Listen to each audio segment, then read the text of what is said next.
Saya tak percaya di tahun 2026 ni, awak masih guna alat kawalan macam ni. Buang duit beli bateri je. Itu dah zaman dulu. Bila awak tahu cara ni, mesti nak buang alat kawalan tu. Ambil telefon awak, buka pelayar dan taip Tech on Dikas. Masuk hasil pertama, tekan 3 titik kat atas ni, lepas tu pergi ke hiburan.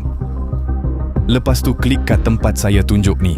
Sekarang awak boleh kawal semua guna telefon awak. Buka je aplikasi tu dan tunggu sekejap.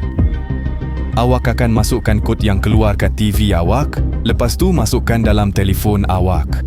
Jangan lupa komen jenama TV awak kat bawah. Penting tu. Kod dah keluar kat TV, masukkan je dalam telefon awak, dah siap. Dalam satu langkah mudah, TV awak dah boleh dikawal. Dan tengok, lengkap sangat, ada banyak fungsi yang alat kawalan biasa pun tak ada. Lagi best, boleh guna dari mana-mana jarak.